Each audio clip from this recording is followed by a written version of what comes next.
Good day, everybody, and welcome to another edition of the Military and Foreign Affairs Network. I am your host, the voice of reason. Today, we are continuing our ongoing coverage of the war between the Russian Federation and Ukraine. And over the last a day or so, we have received combat footage, alleged combat footage, of the thermal imaging site of a Bradley armored infantry fighting vehicle. And the alleged video is Ukrainian military showcases destruction of targets with the help of the Bradley IFV. And this is from Ukrainian military news. Now, I don't know what these individuals are saying inside of the Bradley. Maybe there are viewers out there who can understand what they're saying. But I can tell you that I have spent a significant amount of time in Bradleys. Most of my time was in a M1A1 Abrams Heavy Common, looking through essentially a very similar thermal imaging site. And I'll pull it up here real quick where you, the viewer, can see exactly what I am talking about. So this is the site in question. The Ukrainians are operating what they call white hot. And things that show up with a fairly significant heat signature are displayed essentially in white. Now they could switch it over to black hot, and then they could see things that would show up as hot as black. And you can go back and forth in this spectrum looking for targets. Now the video stipulates that let's see here. Right here, another video by a military also showcased the use of the 25mm automatic gun. 20 seconds, 7 seconds of the enemy target detonates, presumably a result of the destruction of ammunition. And see, the operators of one of the vehicles demonstrates the use of the TOW-2 anti-tank missile system on an enemy target, which were identified as tanks. I'm gonna play this real quick, where you, the viewer, can see. And based on my experience, I don't see any tank or tank-like video in this thermal imaging site.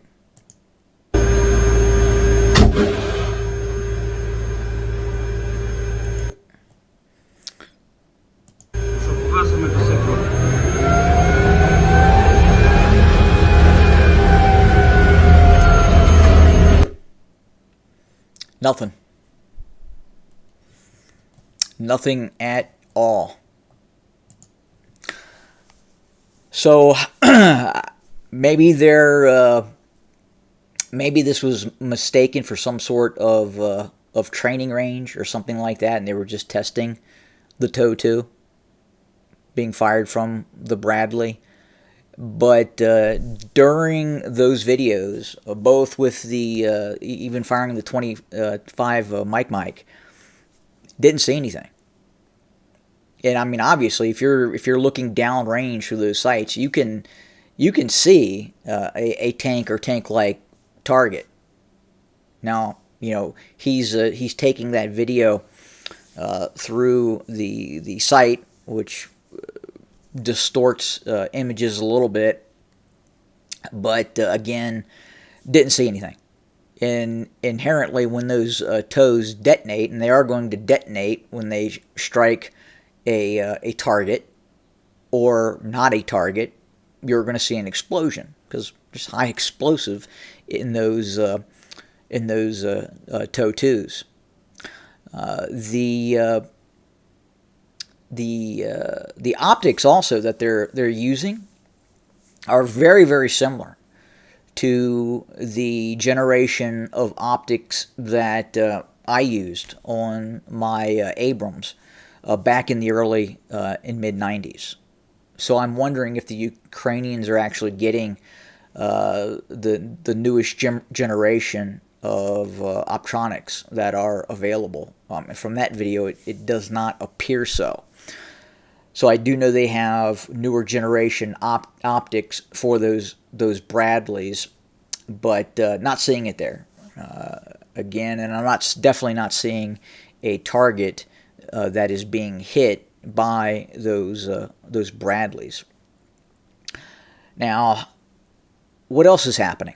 Well, it is now being reported by various news sources, both mainstream media and other analytical organizations, that the Ukrainians have paused their offensive operations after taking heavy casualties. Now, there's talk that the Ukrainians have only deployed about 20% of their alleged combat power against Russian forces. I have trouble believing that at this point. I think the Ukrainians have deployed significant amount of forces against the Russians, and at this point, they have essentially ran into a brick wall. Things are very, very difficult for the Ukrainians. They have not really achieved any breakthrough of Russian defensive lines. I don't believe that at this point the Ukrainians have achieved any of their offensive objectives going into this. I think at this point the Russian Air Force, the use of ground attack aircraft, especially the Russian attack helicopters, have made its presence felt in this early campaign by the Ukrainians. Something I don't think the Ukrainians have experienced fully until they had gone on offensive operations where Russian attack helicopters could stay well behind the line of contact and avoid certain Ukrainian air defense capability, especially Stingers and what have you. Again, as I've talked about before, the Ukrainians are able to loiter back several kilometers from the front line, out of the air defense envelope of the Ukrainians, and then engage these lead Ukrainian convoys as they try to move forward. And I think we've seen that in abundance.